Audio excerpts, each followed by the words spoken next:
चलो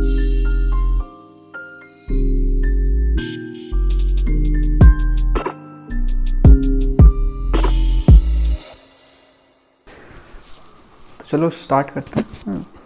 माइक वाइक सब सही है? हाँ ठीक। तो यार सबसे पहले तो टॉपिक आप सबने देख लिया होगा, फेयरवेल। फेयरवेल एक ऐसा टॉपिक है जिसको कहते हैं विदाई। दो ही जगह हो सकती है, तो कब्रिस्तान में है तो हॉल में। हमारी हॉल में तो गलत किया। तो यार ये बड़ी बेहतरीन चीज़ है कि जिसकी तैयारी 6 महीने पहले स्टार्ट हो जाती है। मतलब मई से लग जाते हैं आदमी, फेयरवेल है फेयरवेल है फेयरवेल है।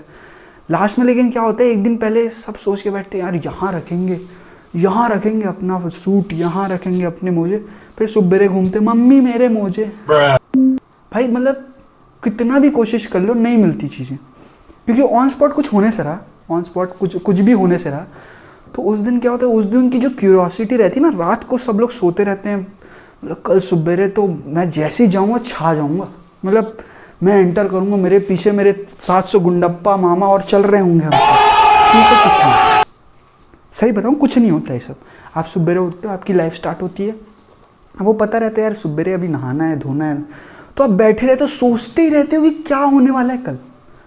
और हमारा तो ज़्यादा सोचना बनता है, क्योंकि हमारे घर में इससे पहले सिर्फ 2 जन गए थे, एक हमारे भैया एक हमारे छोटे भैया। तो एक्सपीरियंस की तो कोई बात ही नहीं आ रही थी हमारी।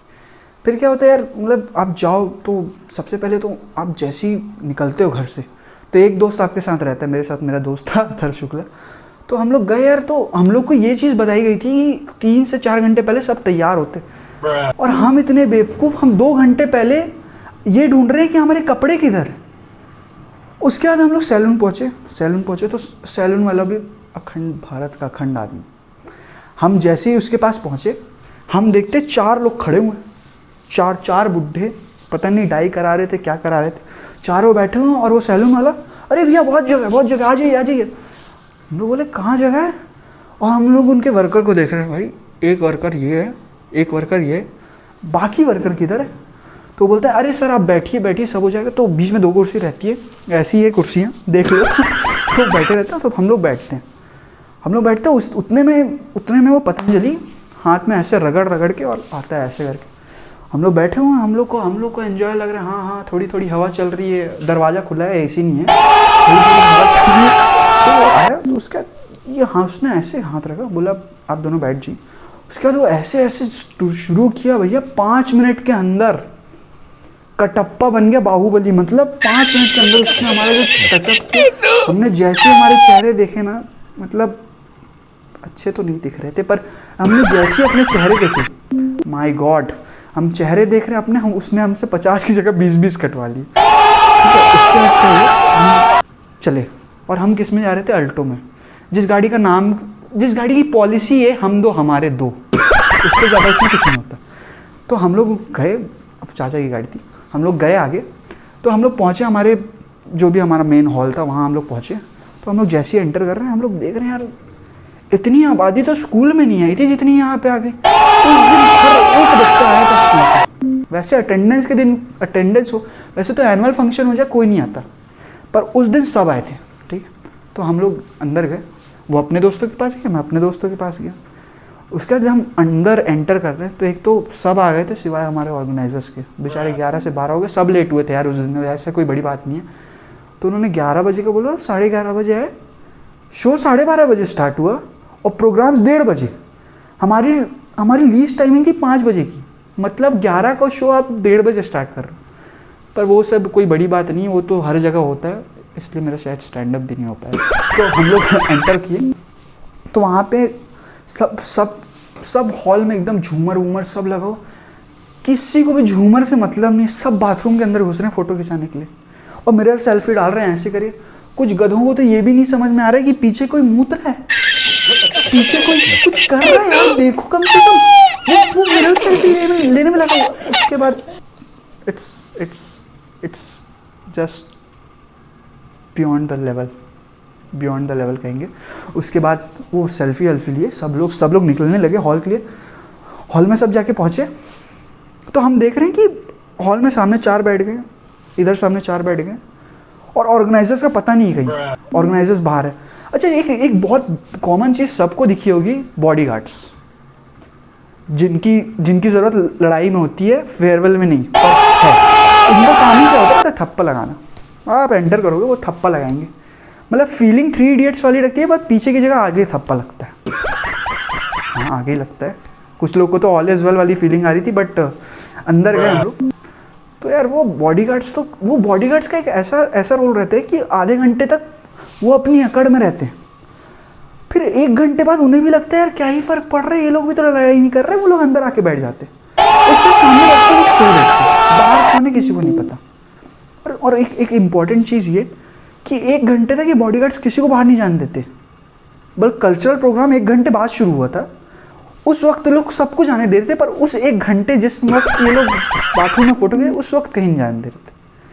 ठीक है, उसके बाद एंट्रेंस की भैया ये लोग 6 मई से तैयारी कर रहे थे। मतलब हमारे मई से स्टार्टिंग हो गई थी कि यार फेयरवेल मनाना है, तो यार ये लोग फेयरवेल की तैयारी कर रहे हैं 6 महीने पहले से।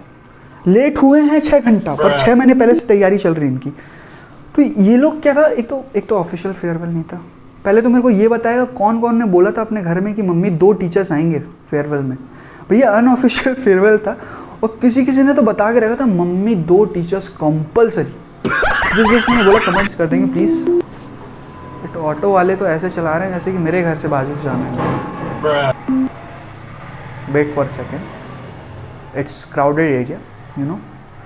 तो उसके बाद क्या बात होती है कि अब ऑर्गेनाइजर भाई मतलब बाहर वो लोग स्कूल के बाहर ही बेच रहे हैं टिकट्स। ब्लैक मार्केटिंग, यार ब्लैक मार्केटिंग शुद्ध हिंदी बोलूँ क्या, ब्लैक मार्केटिंग कर रहे हैं, लगे हुए हैं भाई। पासेस बिके जा रहे हैं। और सबसे बढ़िया है उनका एक अड्डा होता है जिसमें वो लोग हर 6 बजे पहुंच जाते हैं। 6 बजे हमारे यहाँ पे सिविक सेंटर नहीं समझ में आया यार, 100 ठेलों का एक मिला यार, बस उससे ज़्यादा नहीं समझ में। तो 100 ठेलों का एक मिला है, उसको बोलते हैं सिविक सेंटर। तो यार उनके तो एडमिट कार्ड में छप गया सिविक सेंटर करके। हर रोज़ 6 बजे आप लोग कहाँ हो, पासेस रेडी हैं, आप लोग कहाँ हो, पासेस रेडी। तो एक दिन क्या हुआ, स्कूल के सामने आ गए। तो हमारे स्कूल में कोई भी सही से रहता नहीं है, मतलब टीचर्स बाहर आए हैं तो पीछे से 9:30 का 750 में, 9:30 का 750, 9:30 का 750 में पास। और ये अच्छी बात थी क्योंकि उन्होंने पहला सरप्राइज़ दिया 950 से 850 हुआ, दूसरा सरप्राइज़ दिया 850 से 750। मैं मैरी क्रिसमस का वेट कर रहा था 750 से 650 कब होता, बट यार वो नहीं हुआ। तो यार ऑर्गेनाइजर्स ऐसे होते हैं। और एक इम्पॉर्टेंट ऑर्गेनाइजर भाई, इसको भूलना तो पाप है, कल्चरल ऑर्गेनाइजर कैसा होता है यार कि उसको ये बहुत ज़्यादा चीज़ें फिट करनी पड़ती है, कब कौन किधर कैसे कब कहाँ होगा। ठीक है, उसके बाद यार बात आती है, आप एंटर करोगे ना, तो एंटर करते हो ना, तो सबसे इम्पॉर्टेंट चीज़ क्या होती है, फ़ोटो खिंचाना। गर्ल्स की नहीं, सबकी ये आदत होती है फ़ोटो खिंचाना। अपने टॉपिक में वापस आते हैं ना, वो फ़ोटो वाली टॉपिक। तो यार उस दिन एक ऐसा आदमी होता है जो कैमरा लेके आता है। उस आदमी की उस दिन की ज़िंदगी मेरे हिसाब से सबसे बदतर होती है, क्योंकि उसको फ़ोटो खिंचाएं, उसकी बंदी भी खड़ी होती है, वो भी बोलती है बाबू प्लीज़ टेक अ फ़ोटो, तो खड़े होकर लेते। और कौन एक तो हम जैसे एंटर करते ना, तो 2 हिस्सों में बढ़ जाते हैं हमारे ग्रुप। बजरंग दल, अरे सिंगल लाइफ, थग लाइफ भाई। और एक तरफ रहता है दलदल, couple life, full Pagglait life कहते हैं, इसमें सिर्फ बाबू। उसके बाद क्या होता है, अब कल्चरल प्रोग्राम स्टार्ट होते हैं यार। सबसे मतलब सब रेडी रहते हैं कल्चरल प्रोग्राम। एक ब्लू कलर की ड्रिंक घूमती रहती है, सबको डर लग रहा होता है कहीं इसमें कुछ मिला ना हो करके, कोई नहीं पीता उसको, वो घूमते रहता है। फिर एक कटलेट का घूमता है। केटरर्स अपने मजे ले रहे रहते हैं, वो घूमते हैं, पीछे जाते हैं, खुद खाते हैं, फिर घूमते हैं, पीछे जाते हैं, क्योंकि कोई खाए नहीं जाता। सबको घर से पता रहता है कि यार इसमें कुछ मिला होगा, पीना नहीं देता, पियोगे तो बाप लगेगा तुमको, ऐसे करके पहले ही बता दिया जाता है उनको। उसके बाद ना जैसे कल्चरल प्रोग्राम स्टार्ट होते हैं, सबसे पहले आता है म्यूज़िक वाला। ठीक है, इसमें स्टार्ट होता है ना, तो एक आदमी ऐसे चढ़ता है। ठीक है, तो आदमी चढ़ता है ना, तो वो उससे पूछता है, पता नहीं कुछ म्यूज़िक का रहता है कि वो बोलता है स्केल, तो पूछता है 1.5, 2.5, 3.5। तो यार वो डीजे भी ना लास्ट तक फ्रस्ट्रेट हो जाता है इन लोग की बातें देखते थे। तो जैसे ही वो बोलता है ना स्केल, बोलता है डाल दे। इसके बाद एक ऑडियंस वहाँ से आदमी बोलते हैं 1.5 या 2.5। तो इस तरीके से चलता है। और ऊपर से यार जिस तरीके से, एक तो कॉमर्स वाला चढ़ गया एक म्यूज़िक में, वो चढ़ा भाई, उसने क्या ही गाना गाया। उसकी मैं सबसे बैलेंस शीट ऐसी मिसमैच हुई ना, टैली नहीं हो इसका, ना उसके सुर टैली हुए, ना उसके क्या ही टैली हो गया, टल्ली हो गया वो आदमी, ठीक है। उसके बाद फिर वो म्यूजिक खत्म होता है, फिर हमारे बीट बॉक्सर्स आ जाते हैं, पुष्क पुष्क कुछ तो करते हैं भाई, कुछ तो करते हैं वो लोग, ठीक है। हमारे यहाँ बीट बॉक्सिंग कैसे स्टार्ट होती है,